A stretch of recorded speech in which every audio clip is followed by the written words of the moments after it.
Hello friends, welcome to the world of knowledge अल्फता classes. मैं हूं आपका दोस्त आरिश अमीन।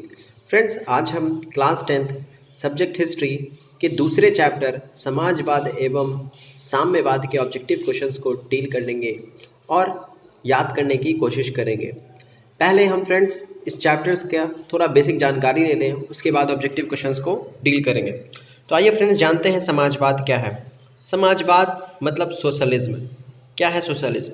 सोशलिज्म एक विचारधारा है, एक ऐसी विचारधारा जिसका मानना है कि दुनिया के सारे लोग समान हैं और इसमें किसी का शोषण नहीं होना चाहिए। कहने का मतलब है कि दुनिया जो है 18वीं शताब्दी के बाद जब दुनिया में औद्योगिक क्रांति आती है तो दुनिया दो भागों में बढ़ जाता है, एक पूंजीवादी वर्ग और दूसरा श्रमिक वर्ग। जैसे औद्योगिक क्रांति आती है दुनिया में, तो औद्योगिक क्रांति आने से मशीनों का आविष्कार होता है और मशीनीकरण होता है। बड़े बड़े कारखानों में मशीनों का यूज़ किया जाता है, इस्तेमाल किया जाता है, वहाँ लगाया जाता है। तो जो जिनके पास पैसे होते हैं वो आसानी से मशीन लगा लेते हैं और मशीन लगाने से जहाँ पे 10 मज़दूर काम करते हैं वहाँ पे एक मज़दूर के काम करने से वो 10 के बराबर, एक मशीन 10 मज़दूरों के बराबर काम करती है। तो यहाँ पे क्या होता है, बेरोज़गारी बढ़ता है। अब जैसे ही 100 मज़दूर की जगह 10 मज़दूर के काम करने से हो जाता है 100 मज़दूर का काम, तो क्या होगा, 90 मज़दूर क्या हो जाएंगे, बेरोज़गार हो जाएंगे। और वो जो 10 मज़दूर काम करेंगे उन्हें भी मज़दूरी की बहुत कम पैसा मिलेगा मज़दूरी करने का। तो यहाँ पे क्या होता है, एक बहुत बड़ा डिफरेंस क्रिएट हो जाता है पूंजीवादी वर्ग में और श्रमिक वर्ग में। तो पूंजीवादी वर्ग क्या होता है, जिनके पास पैसे होते हैं वो बड़े बड़े कारखानों में मशीन लगा लेते हैं, लेकिन मज़दूरों के साथ क्या होता है, उनकी हालत बद से बदतर होती चली जाती है। इनकम होता नहीं उनके पास, बेरोज़गारी बढ़ती जाती है और जो काम भी होता है तो बहुत कम पैसे, कम मेहनत आना पे काम उनका होने लगता है। तो इस तरह से क्या होता है, यहाँ पे पूरा दुनिया जो है 18वीं शताब्दी के बाद औद्योगिक क्रांति आने से दो वर्गों में बढ़ जाता है, पूंजीवादी वर्ग और श्रमिक वर्ग। तो यहाँ पे समाजवादी विचारधारा का जन्म होता है। ऐसी विचारधारा जिनका मानना होता है कि दुनिया में वर्ग नहीं होना चाहिए, सब लोग बराबर होना चाहिए, सब लोगों को मिलकर प्राकृतिक के संसाधनों का दोहन करना चाहिए, ना कि किसी दूसरे इंसान का शोषण करना चाहिए। मीन्स पूंजीवादी वर्ग श्रमिक वर्ग का शोषण करते थे, उनका यूज़ करते थे और ख़ुद पैसा बनाते थे। तो मजदूरों को अपना हक दिलाने के लिए समाजवादी विचारधारा का जन्म होता है कि कैसे आप मजदूर बराबर का अधिकार लें, उनकी जीवन यापन अच्छे से गुजरे। तो समाजवादी विचारधारा बहुत अच्छी विचारधारा थी, उस वक्त मानी जाती थी कि ऐसी विचारधारा जिसमें निजी संपत्ति को महत्व नहीं दिया जाता था। मतलब कहने का है कि हमारे देश में दो तरह, आप एग्जाम्पल ले सकते हैं, हमारे देश में दो कंपनी है, एक BSNL है और दूसरा रिलायंस है। तो BSNL सरकारी कंपनी है, सरकार की कंपनी है, और रिलायंस क्या है, एक प्राइवेट कंपनी है। तो जो BSNL मुनाफा कमाएगी, वो अपने बिजनेस करेगी, उससे जो फ़ायदा होगा, उसका फ़ायदे का जो पैसा होगा वो कहाँ यूज़ होगा, तो पूरे समाज के लिए यूज़ किया जाएगा उसका पैसा। पूरे समाज में एजुकेशन दिया जाएगा, हेल्थ सेक्टर अच्छा होगा, उससे बेहतर होगा।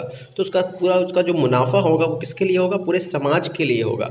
लेकिन जब रिलायंस कोई मुनाफा कमाती है, फ़ायदा कमाती है, तो उसका फ़ायदा किसको होता है, जो उसका मालिक होता है, जो प्राइवेट निजी हाथों में है उसको होता है, उस कंपनी को फ़ायदा होता है, उस कंपनी के मालिक को फ़ायदा होता है, ना कि पूरे समाज को फ़ायदा होता है। और सरकार उससे सिर्फ एक रेवेन्यू ले लेती है।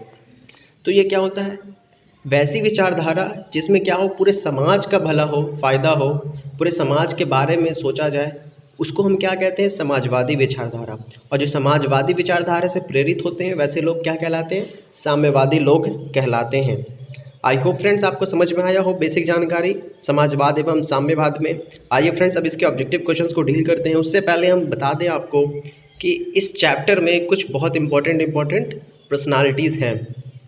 कौन कौन सी पर्सनालिटी है, कार्ल मार्क्स, स्टालिन, ट्रॉट्स्की वगैरह। तो इन सब के बारे में आपको चैप्टर्स में जानकारी मिल जाएगी। अगर मैं इस चैप्टर से रिलेटेड वीडियो बनाऊंगा तो इन पे भी वीडियो बनाऊंगा, तो आप उसको ज़रूर देखिएगा। फ्रेंड्स अभी हम इसके ऑब्जेक्टिव क्वेश्चंस को डील करते हैं। ऑब्जेक्टिव क्वेश्चंस पे आ गए हैं फ्रेंड्स। हमारा पहला क्वेश्चन है, रूस में कृषक दास प्रथा का अंत कब हुआ? तो रूस में कृषक दास प्रथा का अंत होता है 1861 ईस्वी में। नेक्स्ट क्वेश्चन देखते हैं फ्रेंड्स, रूस में जार का अर्थ क्या होता है? रूस में जार का अर्थ होता है, रूस के सम्राट को रूस का जार बोलते हैं। तो क्या हो जाएगा? रूस का सम्राट, जार का मतलब होता है। कार्ल मार्क्स का जन्म कहाँ हुआ था? तो कार्ल मार्क्स का जन्म हुआ था जर्मनी में।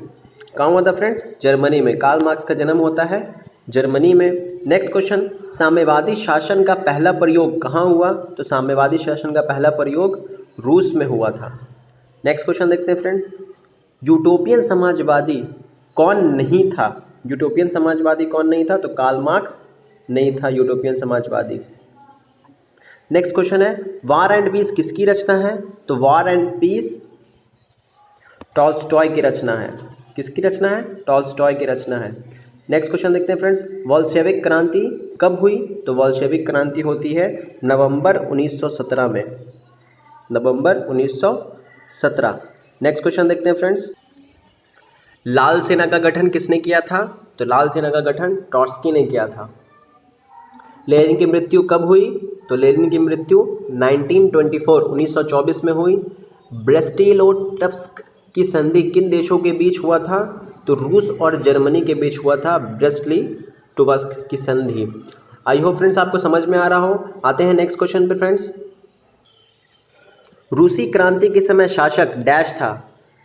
तो उस वक्त शासक कौन था? उस वक्त शासक था जार निकोलस। जार, जिसे रूस का सम्राट का मतलब होता है जार। जार निकोलस द्वितीय। निकोलस द्वितीय। तो रूसी क्रांति के समय शासक था जार निकोलस द्वितीय। दूसरा क्वेश्चन देखते हैं फ्रेंड्स, बोल्शेविक क्रांति का नेतृत्व डैश ने किया था। तो किसने किया था? लेनिन ने किया था। लेनिन। बोल्शेविक क्रांति का नेतृत्व लेनिन ने किया था। नई आर्थिक नीति डैश ईस्वी में लागू हुआ था। तो कब हुआ था? 1921 में लागू हुआ था। 1921 में नई आर्थिक नीति 1921 ईस्वी में लागू हुआ था। नेक्स्ट क्वेश्चन है फ्रेंड्स, रॉबर्ट ओवन डैश का निवासी था। तो कहाँ का निवासी था? ग्रेट ब्रिटेन का निवासी था। Great Britain. ग्रेट ब्रिटेन का निवासी था रॉबर्ट ओवन। वैज्ञानिक समाजवाद का जनक डैश को माना जाता है। तो किसे माना जाता है? यूटोपियन को माना जाता है। यूटोपियनों को माना जाता है। यूटोपियन।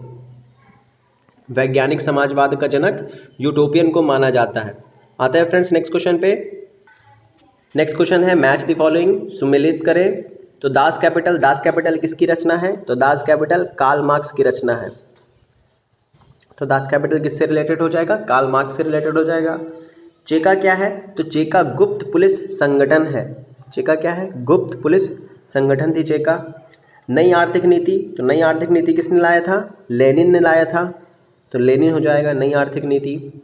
तो ये कार्ल मार्क्स, दास कैपिटल 1, गुप्त पुलिस संगठन दूसरा हो जाता है, और लेनिन नई आर्थिक नीति तीसरा हो जाता है। कार्ल मार्क्स की मृत्यु कब होती है? तो कार्ल मार्क्स की मृत्यु होती है 1883 में। कार्ल मार्क्स की मृत्यु होती है। और स्टालिन की मृत्यु होती है 1953 में। 1953 में स्टालिन की मृत्यु हो जाती है।